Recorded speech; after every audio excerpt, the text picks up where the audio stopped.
espíritos, o que eles ensinam. Primeiro, o Espiritismo diz ser a terceira revelação divina. Vejam bem, a terceira revelação divina. A primeira revelação teria sido a lei, através de Moisés, no Antigo Testamento. A segunda revelação teria sido por meio de Cristo no Novo Testamento. A terceira revelação seria o Espiritismo. É isso que eles dizem. Primeira, a lei. Segunda, a graça. Terceiro, o Espiritismo. A terceira revelação. Se ela fosse de fato uma revelação divina, então confirmaria as duas revelações anteriores e não as contradiria. Quando comparamos as doutrinas do Espiritismo com o ensino do cristianismo bíblico, verificamos que aquele Espiritismo ensina o oposto da inspiração bíblica, como veremos a seguir. Vamos ler primeiro Hebreus 1, 1 e 2. Eu sei que muitos já sabem de cor, mas consideremos o que a Bíblia fala sobre as duas revelações. O Antigo Testamento, versículo 1, e o Novo Testamento, versículo 2. Alguém quer ler para nós, por favor? Havendo Deus outrora falado muitas vezes e de muitas maneiras aos pais dos profetas, nestes últimos dias nos falou pelo Filho, a quem constituiu o herdeiro de todas as coisas, pelo qual também fez o universo. Versículo 1 fala da antiga revelação. Versículo 2 fala da nova revelação através do Senhor Jesus. Continuemos. O Espiritismo diz ser a última revelação divina ao homem. Mas a Bíblia ensina que há uma maldição e um castigo para aqueles que pretendem aumentar ou diminuir a revelação que Deus já deu. Onde está isso? Apocalipse 22, versos 18 e 19. Por favor.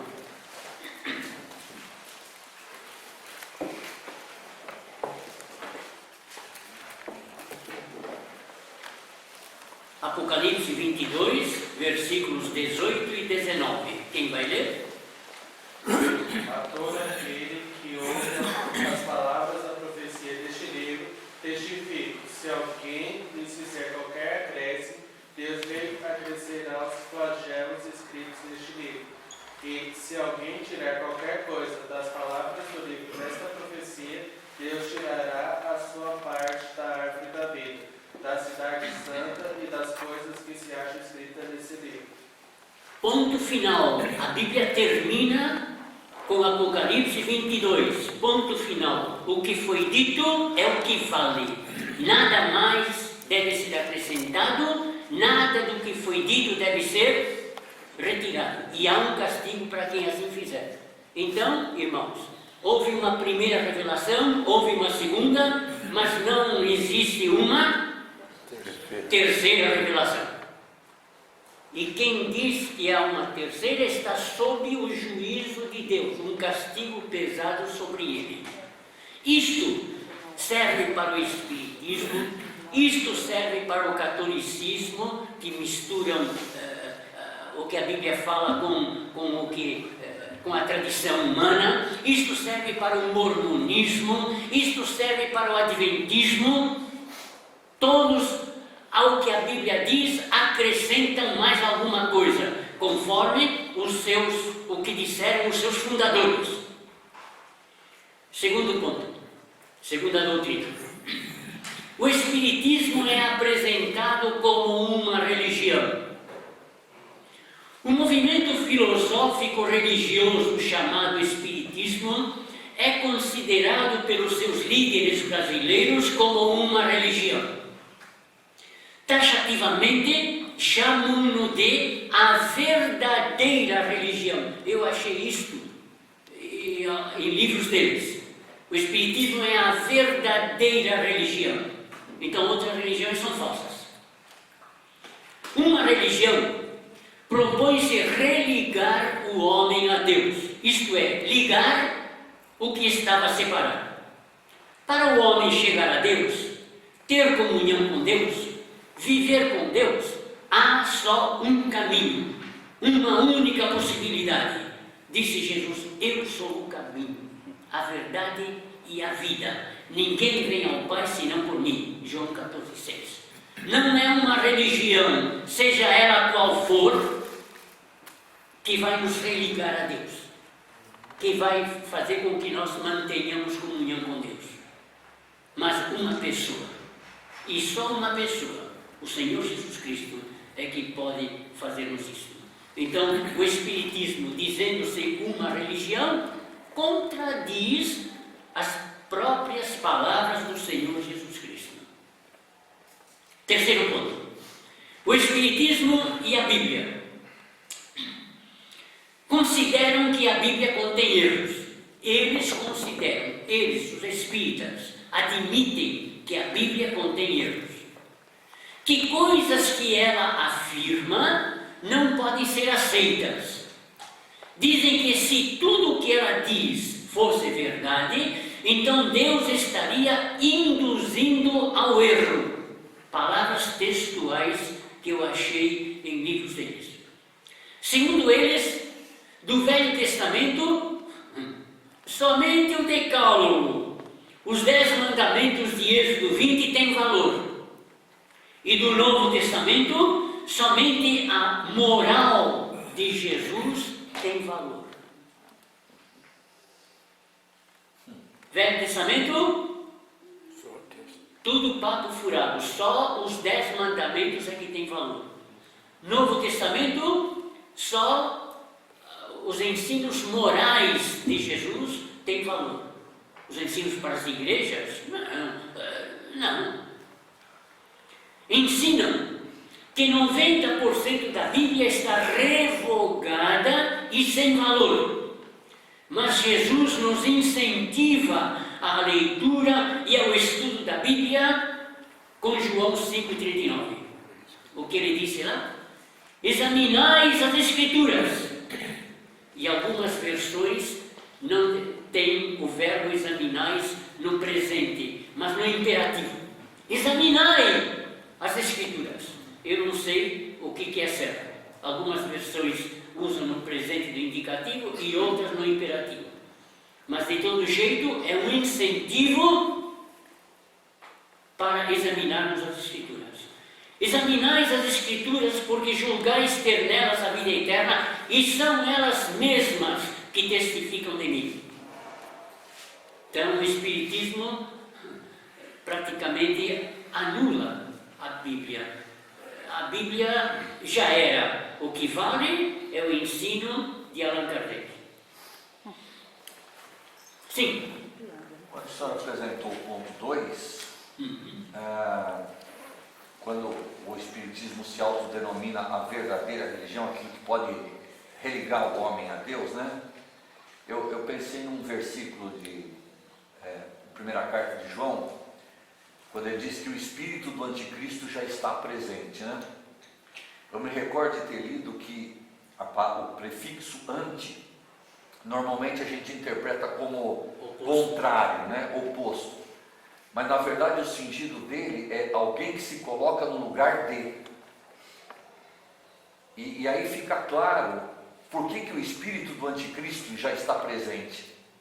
Porque quando uma religião se coloca no lugar de Cristo para religar os homens a Deus, ele está anulando completamente a pessoa de Cristo, a obra de Cristo, e está chamando a atenção para si. Ele vai ser, né? Ele vai ser um instrumento para religar os homens a Deus, né? Então aí a gente entende, porque quando a gente pensa o espírito do anticristo, a gente pensa na besta, no falso profeta, durante a tribulação. Mas João falou que o espírito do anticristo já está presente. E são essas tentativas que a gente vê tentando anular a pessoa e a obra de Cristo, né? Alguma coisa que se apresenta no lugar dele, para tomar o lugar de Cristo. Nesse sentido, o Espiritismo faz parte do espírito do anticristo, né? Se coloca no lugar de Cristo para nos religar a Deus, né? Obrigado. Sim. No terceiro ponto aqui, quando fala na primeira consideração, diz: consideram que a Bíblia contém erros. Essa não é uma especialidade só do Espiritismo. Os mormons, eu já ouvi deles falarem que acreditam na Bíblia até onde está bem traduzida. E quem determina isso? Eles. E outras religiões também. O Adventismo também. O Adventismo, testemunhas. Mas o Espiritismo, né? Tem pessoas cristãs, por exemplo, que eu conheço, que gostam muito dos arautos do rei, né? Eles cantam bem, tudo. Então eles têm uma coisa boa, né, nessa área da música, porque eu tenho só curiosidade, né? Muito bem. Agora, o Espiritismo e a pessoa de Jesus Cristo. Meus irmãos, tem muitos versículos aí para lermos e considerarmos, e esse é um ponto importantíssimo. Por quê? Alguém bate à porta de nossa casa, apresentando uma doutrina, uma religião. O que vocês fazem? Fecham a porta? Mandam embora? O melhor para nós fazermos é perguntar: o que Cristo é para você? O que Cristo é para você? Um grande homem não é suficiente. Não é suficiente. Todas as religiões falam de Cristo como um grande homem, um líder moral. Mas há muitos pontos que precisamos esclarecer. Para ser o nosso Salvador, para ser o Filho de Deus, vejam os pontos. Jesus Cristo é Deus. Jesus Cristo é o Salvador, não um Salvador. Jesus Cristo é igual ao Pai. Jesus Cristo é sem pecado. Jesus Cristo é o Criador. Jesus Cristo ressuscitou após a sua morte. Jesus Cristo está na glória e Jesus Cristo vai voltar. Esses pontos são fundamentais, irmãos. Dizer que concordarmos com alguém que Jesus Cristo é um grande homem, um líder moral, não é suficiente. Não é suficiente. Isto aqui serve como base para enfrentarmos qualquer heresia. Qualquer heresia. Eles consideram Jesus como o tipo de perfeição moral a que a humanidade pode aspirar.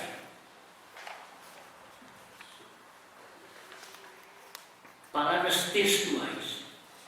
Jesus Cristo é um modelo de perfeição moral a que nós podemos aspirar. E é só, ponto final. Só isso. Para eles, Jesus Cristo é apenas um símbolo, um status, um alvo a ser desejado. Dá licença. Sim. Eu vi uma moça, porque eu estava evangelizando muito espírita, ela disse que foi o espírito iluminado mais evoluído que pisou sobre a face da terra, que veio em missão. Ainda mais evoluído. Fruto de uma evolução. Até o Senhor Jesus Cristo teria evoluído. Quer dizer que ele não era Deus. Não. Ele evoluiu depois. Nenhum. A Bíblia concorda perfeitamente com essa afirmação. De fato, o Senhor Jesus Cristo deve ser o alvo para todos nós. Um alvo moral. Devemos aspirar a ter uma vida como a vida dele. A Bíblia concorda perfeitamente com essa afirmação, mas vai muito além. Jesus Cristo é Deus. Por favor, Evangelho de João 5 e 18. Evangelho de João 5 e 18. Por isso, pois, os judeus ainda mais procuravam matá-lo, porque não somente violava o sábado, mas também dizia que Deus era seu próprio Pai, fazendo-se igual a Deus. Jesus Cristo é Deus. 10 e 30. Eu e o Pai somos um. Muito bem. Eu e o Pai.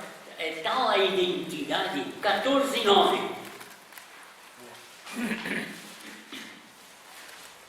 Disse-lhe Jesus: Filipe, há tanto tempo estou convosco e não me tens conhecido? Quem me vê, a mim, vê o Pai.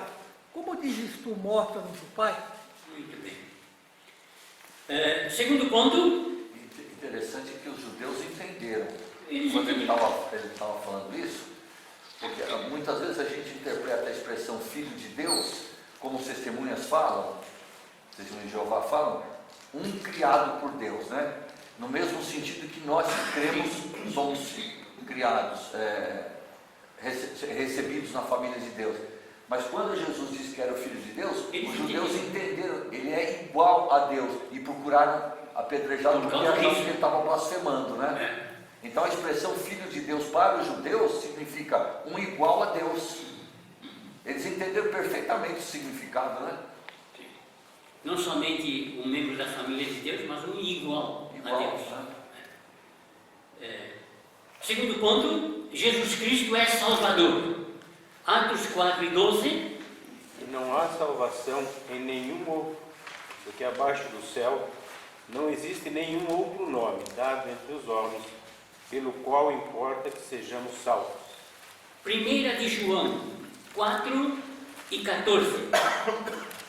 Aquele, porém, que beber da água que eu lhe der, nunca mais será sede. Pelo contrário, a água que eu lhe der será nele uma fonte a jorrar para a vida eterna. 4 e 14, meu irmão.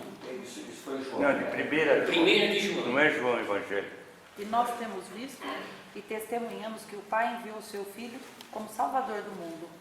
Salvador do mundo. Não apenas um símbolo, um ponto, mas ele é o Salvador do mundo. Não um Salvador, o único.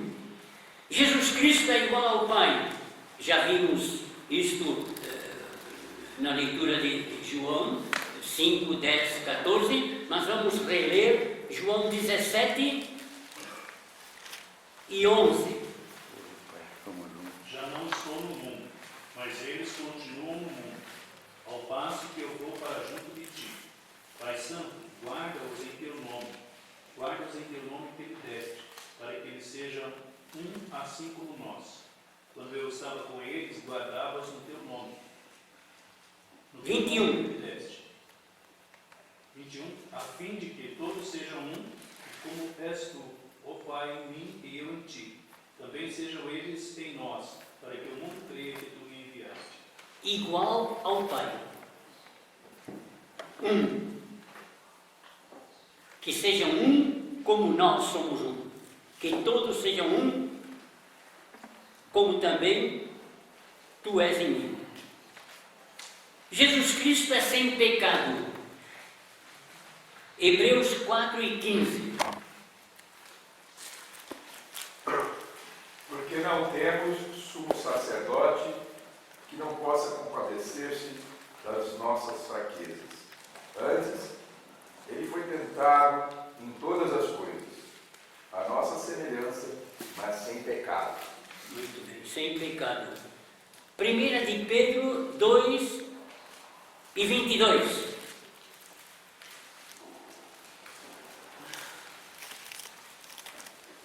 O qual não cometeu pecado, nem dolo algum se achou em sua boca. Muito bem. 1 de João 3 e 5.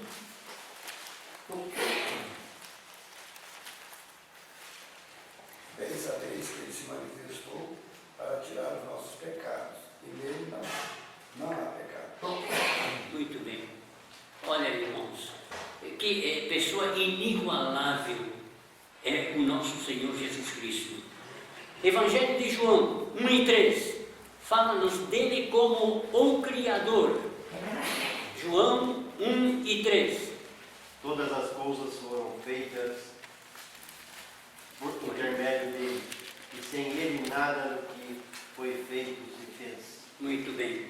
Colossenses 1 e 16. Pois nele foram criadas todas as coisas, nos céus e sobre a terra, as visíveis e as invisíveis, sejam tronos, sejam soberanias, quer principados, quer potestades, tudo foi criado por meio dele e para ele. Deus criou. Como é que Deus criou? O Filho foi usado como o elemento criador. O Pai planejou. O Filho executou. E o Espírito Santo revelou. A mesma coisa em relação ao nosso plano de salvação. A criação, Deus triuno, agiu exatamente como no nosso plano de salvação. O Pai planejou a nossa salvação, o Filho a executou, morrendo em nosso lugar, e o Espírito Santo nos convence da necessidade de salvação. Jesus Cristo ressuscitou após a sua morte. Atos 26 e 23. Isto é, que o Cristo devia padecer, e sendo o primeiro da ressurreição dos mortos, anunciaria a luz do povo e aos gentios. Sendo o primeiro da ressurreição dos mortos, o primeiro que ressuscitou para nunca mais morrer. Outros ressuscitaram, mas da mesma maneira como ressuscitaram, morreram depois. Mas o Senhor Jesus Cristo foi o primeiro da ressurreição para nunca mais morrer. Isto é um estímulo para nós. Sabemos de outros que nos precederam na fé no Senhor Jesus Cristo, que já morreram. E um dia, se o Senhor demorar em vir, será a nossa vez também. Mas temos a certeza de que será uma morte, depois uma ressurreição, e nunca mais passaremos pela morte. 1 Coríntios 15. Tá bom? Sim. Versículo 28. Atos 26 e 28. 1 Coríntios 15, 28. Ah, Eu queria aprender. 1 Coríntios 15. 21. 15, versículo 28. Isso. Quando, porém, todas as coisas lhe estiverem sujeitas, então o próprio Filho também se sujeitará àquele que todas as coisas lhe sujeitou, para que Deus seja tudo em todos. E daí? Eu entendo, mas aí dá a impressão que Jesus Cristo é melhor do que Deus. Que ele vai se sujeitar a Deus. Né? Mas na verdade, agora são três pessoas, Pai, Filho e Espírito Santo, cada um com uma função. Quando terminar todo, então haverá só um Deus, como no princípio. Né? Não só haverá, mas há um só Deus. Há um só Deus. Um Deus que se revela sobre três pessoas diferentes. Agora, o Senhor Jesus Cristo, quando se fez homem, ele se sujeitou a Deus. Como homem, ele era inferior a Deus. Mas ele continuou sendo Deus. É lógico. Mas será que este último, a palavra Deus, não significa o Deus triuno? Do versículo O mesmo versículo. 28. Isto. Para que Deus seja tudo em todos. Este Deus. Deus, Pai, Filho, Espírito Santo. Tudo bem. Deus triuno. Tudo bem. Porque estando na glória, nós estaremos participantes da glória, não é? Tendo recebido, sendo frutos da obra do Espírito Santo, da obra do Pai e da obra do Filho. Fruto do planejamento do Pai, da execução do Filho e do convencimento do Espírito Santo. Então, o Deus triuno será tudo em todos nós. Jesus Cristo está na glória. Atos, capítulo 1,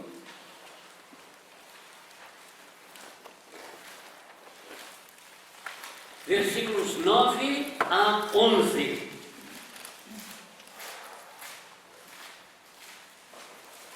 Ditas estas palavras, foi Jesus elevado às alturas, à vista deles, de uma nuvem cobriu os seus olhos. Estando eles com os olhos fitos no céu, enquanto Jesus subia, eis que dois varões vestidos de branco se puseram ao lado deles e lhes disseram: varões galileus, por que estáis olhando para as alturas? Esse Jesus que dentre vós foi assunto ao céu, virá do modo como o viste. E vejam a insistência nesses versículos. Foi Jesus elevado às alturas. Enquanto Jesus subia, foi assunto ao céu. Onde está Jesus hoje? Sem dúvida, na casa do Pai. Agora, espiritualmente está também entre nós. Onde houver 2 ou 3 reunidos em meu nome, lá eu estou no meio deles. Fisicamente, ele foi assunto ao céu. Lucas 24 e 26. Porventura não convinha que o Cristo padecesse e entrasse na sua glória? Entrasse na sua glória. Na glória de onde ele veio, na glória onde o Pai está, onde esteve sempre. Então o Senhor Jesus Cristo saiu da glória e voltou para a glória. Jesus Cristo vai voltar, graças a Deus, e aguardamos ansiosamente. E quem tem essa esperança é uma bendita esperança, diz Paulo escrevendo a Tito. Mateus 24 e 27. Porque assim como o relâmpago sai do Oriente e se mostra até no Ocidente, assim há de ser a vinda do Filho do Homem. Muito bem. Apocalipse 1 e 7.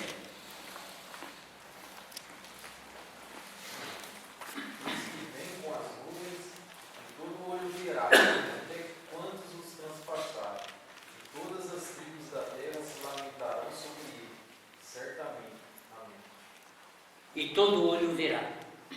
Agora, aqui temos que fazer uma distinção na vinda do Senhor Jesus para buscar a sua igreja, o arrebatamento, e a vinda do Senhor Jesus para estabelecer o seu reino. Eu creio que um versículo se aplica à vinda para buscar a sua igreja e o outro se aplica para o estabelecimento do seu reino.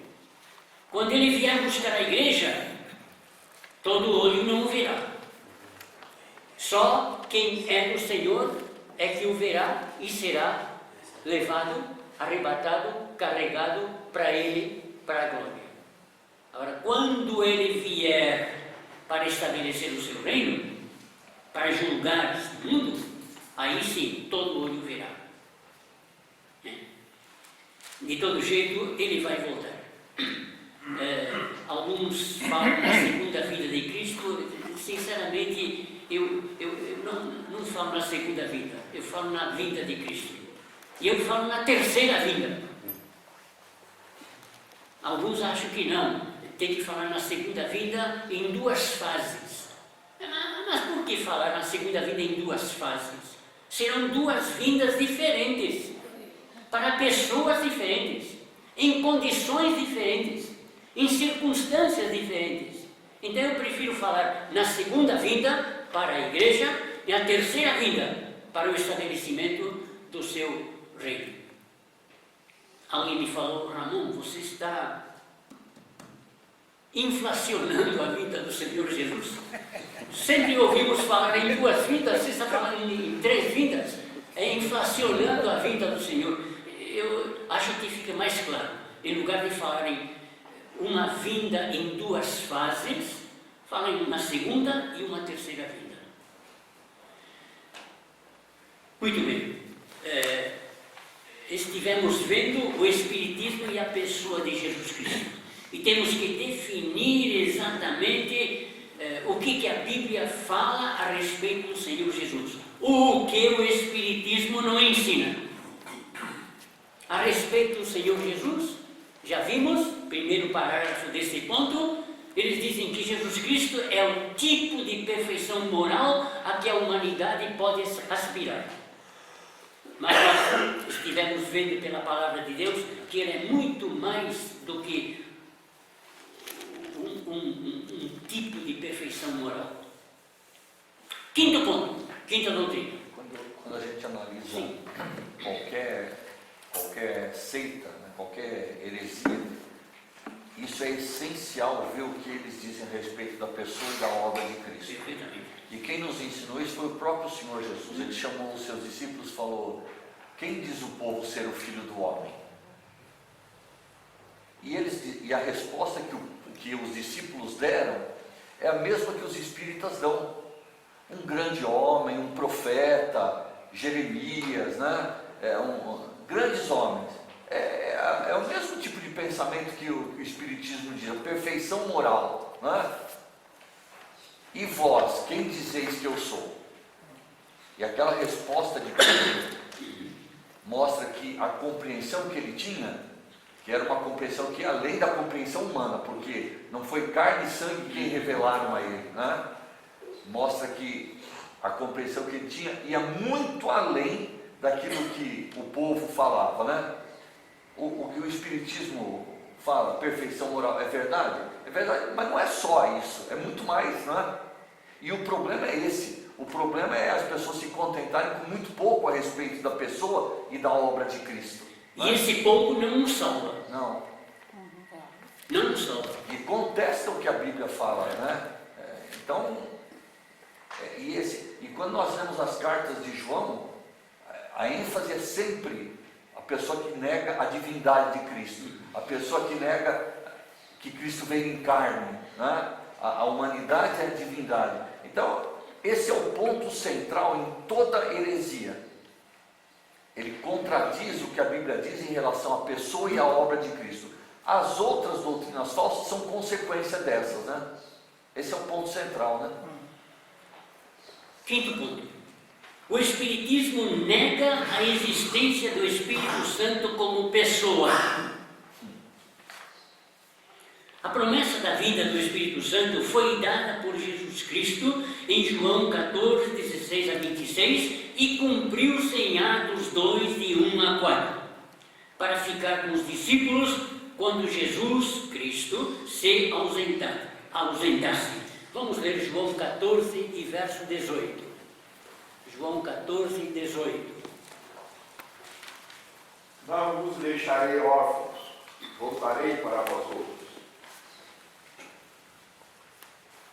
Não abandonarei vocês, não largarei vocês à toa, não vos deixarei órfãos, voltarei. Como? Na pessoa de outro Consolador, outro Paracleto, outro Consolador. O que aconteceu com a vida do Senhor Jesus Cristo. O Espiritismo ensina que o Consolador, atenção, veio no dia 18 de abril de 1857. Lembre-se que no início falei no dia 19 de abril, e aqui, em outro livro, eu achei que ele teria vindo no dia 18. Com o surgimento do movimento religioso espírita, data da publicação de O Livro dos Espíritos por Allan Kardec. O Espírito Santo veio, dizem eles, quando aquele livro foi publicado. Então o Espírito Santo não é uma pessoa, é um livro. É ridículo. Vejam que conceito eles têm da pessoa do Espírito Santo. Sexto ponto. O Espiritismo nega a doutrina da Trindade. Esta palavra Trindade não está na Bíblia, mas a doutrina da Trindade está.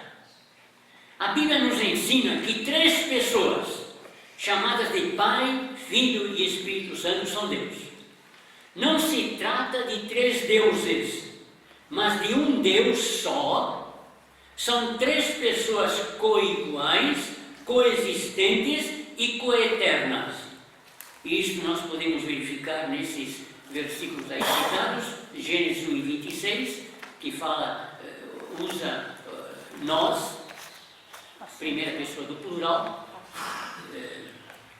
Mateus 28 e 19, em nome do Pai, do Filho e do Espírito Santo, e 2 Coríntios 13 e 13, a bênção apostólica. Por triunidade de Deus, se entende que Ele é um ser dotado de 3 distinções pessoais que nos são reveladas como Pai, Filho e Espírito Santo. Atenção agora. A razão nos mostra a existência de Deus. O bom senso nos mostra que deve ter existido um Criador. O bom senso, a razão, nos mostra a existência de Deus. Apenas a revelação nos mostra a triunidade de Deus.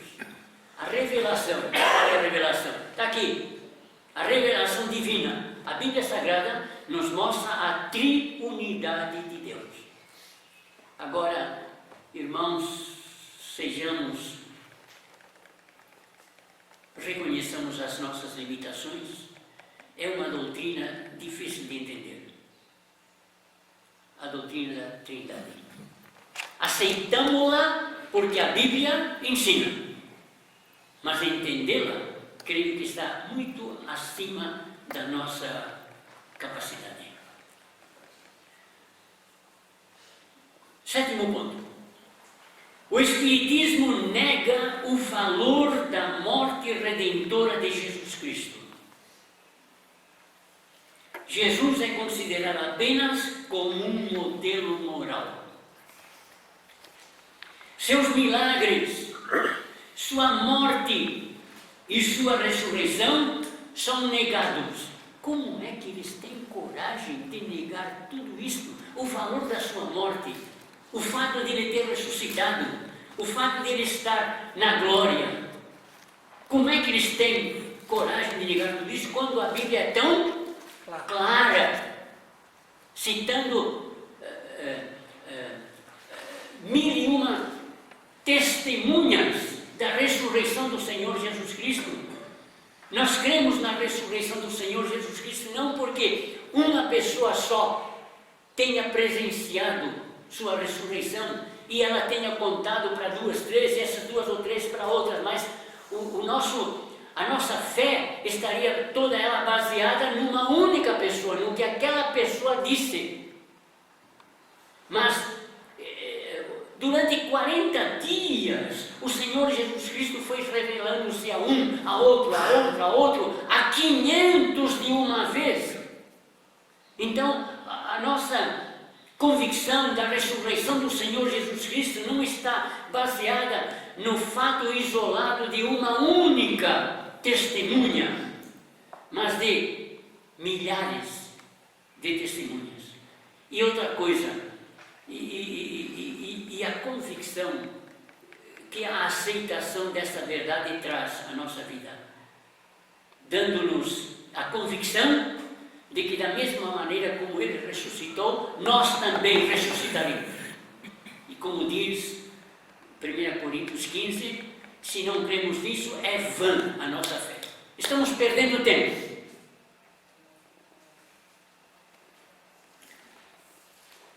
As citações estão aí. Teremos que ir um pouco mais rápido. Sugiro que depois vocês procurem todas essas citações no seu estudo particular.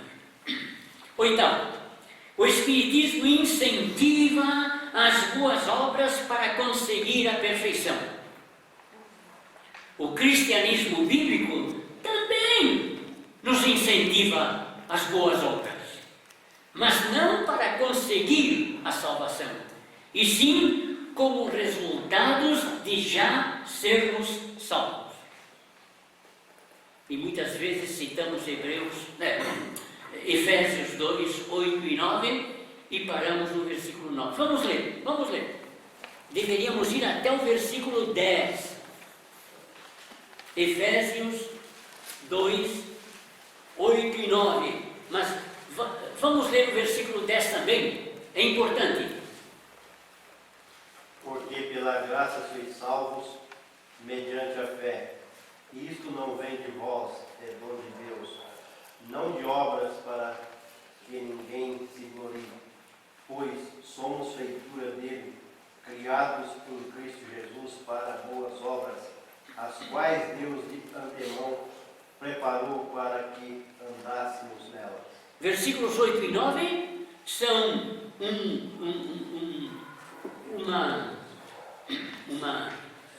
contradição ao que muitas religiões ensinam. Fazer o bem para merecer a salvação. Estão aí o catolicismo, está aí o espiritismo e tal, né? Mas o versículo 10 mostra que fomos criados em Cristo Jesus, quer dizer, fomos salvos por Cristo Jesus. Uma vez salvos, então devemos agir em boas obras. Fomos salvos para fazer boas obras, não fomos salvos pelas boas obras que porventura tenhamos feito, mas salvos para fazer boas obras. Depois, 2 Timóteo 1 e 9, segunda carta a Timóteo 1 e 9.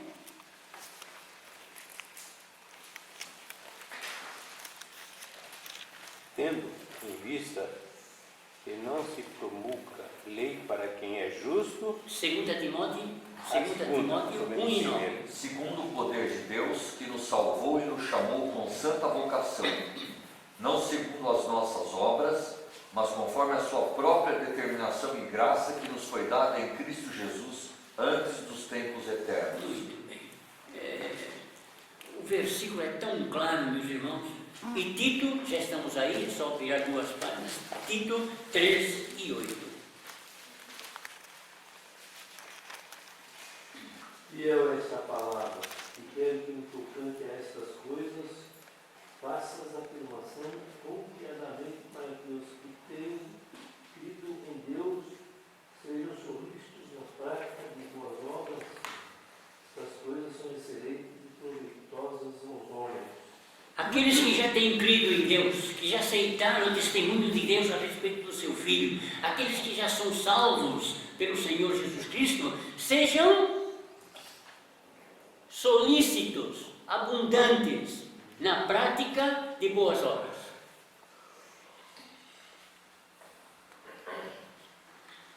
Nono ponto.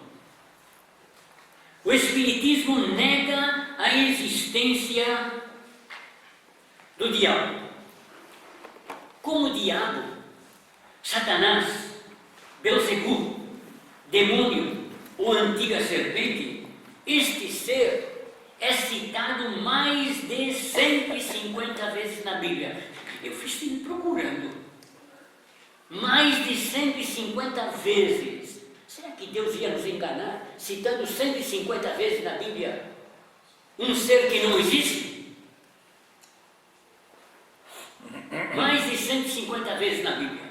Sua criação, seu orgulho, sua queda e sua obra no passado e atualmente, tudo isto é citado, bem como sua condenação e destino eterno. Vamos ler Apocalipse 20. Apocalipse 20, versos 2 e depois pulamos para o 10.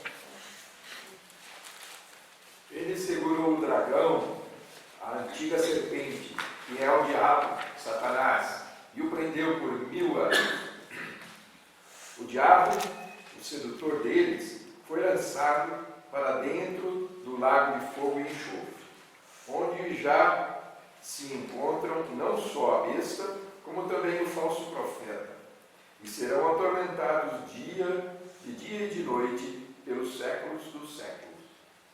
Mas a Bíblia fala dele, de sua criação, de seu orgulho, das tentações que ele exerce, do seu destino eterno, do seu castigo eterno. Então, como é que eles têm coragem de negar? É muito fácil. A Bíblia é caduca. Aquele ponto eles disseram que 90% da Bíblia já passou, né? E tudo isso faz parte dos 90%. Décimo, o Espiritismo ensina que Jesus Cristo foi um médium. Os médiuns do Espiritismo dizem que chamam os espíritos das pessoas mortas e que foram desencarnados. Mas o que a Bíblia fala de Jesus? Ele expulsava os demônios. Os médiuns chamam os demônios, chamam os espíritos, que na realidade são demônios. Eles atraem os demônios. Mas Jesus Cristo expulsava os demônios. Marcos 9:25. Dizem que curam doenças pela ação desses espíritos, mas Jesus curava doenças pelo seu próprio poder. Eles dizem que os espíritos é que curam as doenças, mas Jesus Cristo curava doenças pelo seu próprio poder. Dizem que esses espíritos podem revelar coisas ou fatos desejados, o que equivale a adivinhar. Mas Jesus não precisava adivinhar nada, pois ele é o Deus onisciente. Jesus não adivinhava nada. Jesus contava a realidade. E uma observação do Davi, relacionado com o Espiritismo, são os adivinhos dos nossos dias. Né? São contando o futuro da gente pela palma da mão, pelas rugas da mão, né? Através dos pedras, né? búzios, cartas, horóscopos, tudo adivinhação. Gente, tudo isso são subterfúgios que está tudo incluído no Espiritismo. Tudo isto é Espiritismo. Jesus Cristo não adivinhava, ele contava, ele é o Deus onisciente. O Espiritismo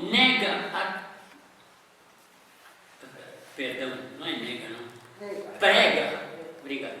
O Espiritismo prega a reencarnação.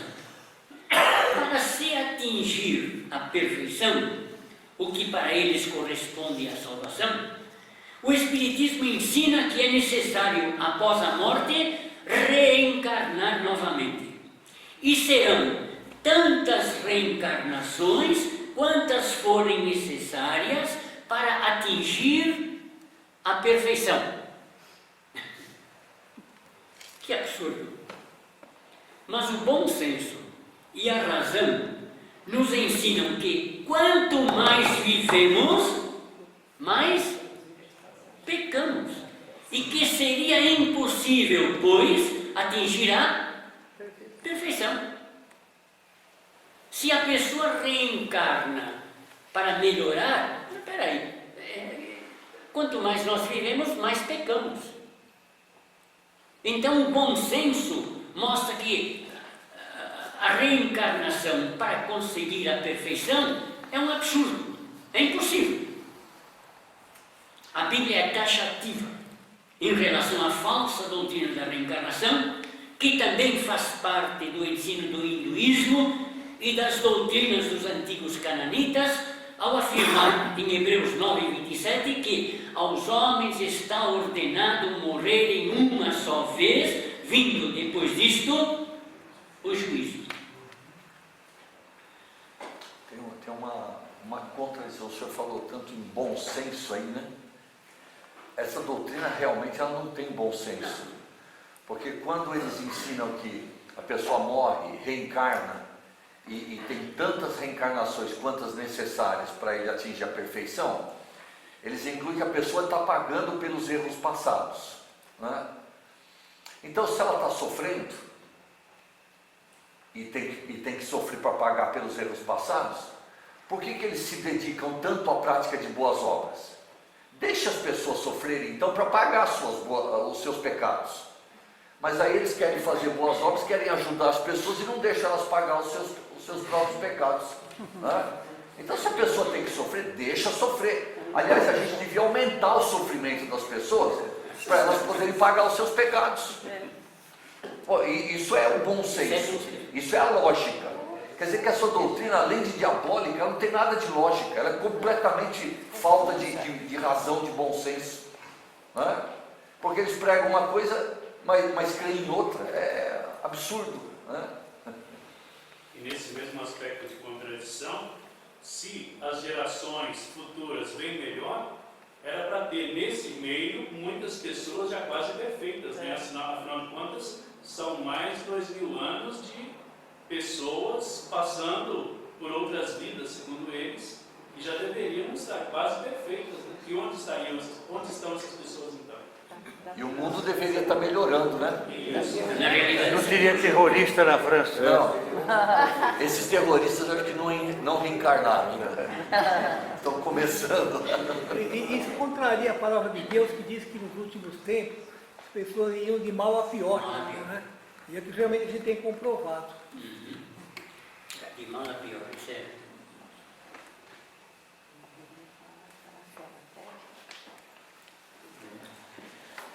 Versículo 2. O Espiritismo nega a existência de Satanás como um ser real. A Bíblia deixa bem clara a ação deste ser espiritual. Estão aí as citações e até mesmo o seu fim. Já estivemos considerando Apocalipse 20 e 10. O Espiritismo ensina que Satanás não é um ser real, mas a personificação do mal, e que ele, como ser real, é apenas opinião dos cristãos. É blá blá blá nossa. Ele não é um ser real, não. Os cristãos dizem que ele é um ser real. 13º. O Espiritismo nega a existência do céu. O céu é onde Deus está. Pai nosso que estás nos céus, Mateus 6 e 9. É para onde o Senhor Jesus, tendo ressuscitado, foi assunto. Estivemos vendo em Atos. Também é chamado o terceiro céu, 2 Coríntios 12, 2. Isto é, a presença imediata de Deus. E a casa do Pai, onde Ele está preparando um lugar para todos quantos, tendo se arrependido de seus pecados, confiam nele como seu Salvador. João 14, 2 a 6. 14º. O Espiritismo nega a existência do inferno. Que religião boa, tolerante e cômoda. Segundo o Espiritismo, o mal feito agora aqui será aperfeiçoado em reencarnações futuras e sem castigo para quem fizer o mal. Já. Deixa só terminar esse ponto. Mas a Bíblia deixa bem claro, pelas palavras do próprio Senhor Jesus, que assim que a pessoa morre, já recebe o tormento, o castigo que merece pelo seu pecado no inferno. Lucas 16 é muito claro. E permitam-me dizer-lhes mais uma vez que Lucas 16, a passagem do rico e Lázaro, não é uma parábola, mas é um fato real. É um fato real. Quem ensina que não há tormento agora, enfatiza, as doutrinas que ensinam isso, enfatizam que é uma parábola. É o caso do Adventismo, por exemplo. É o caso do próprio Espiritismo. Mas o rico estava em tormentos, lá no Hades. Hades, duas regiões, o seio de Abraão e o inferno. Hades, o lugar dos mortos. quando os mortos antes de Cristo morriam, quem estava confiando na vinda do Messias ia para o seio de Abraão, no Hades. Quem estava confiando nos seus ídolos ia para o tormento, o inferno, e já estava sendo atormentado. Quando Cristo ressuscitou, Efésios 4, levou cativo o cativeiro. Aqueles que estavam cativos lá no seio de Abraão foram para a glória. Ele os levou junto. Então, quem morre sem Cristo, hoje, vai para o inferno. O Hades, uma região do Hades chamada inferno. É o único lugar que existe hoje no Hades. Deixe-me pegar desde o início.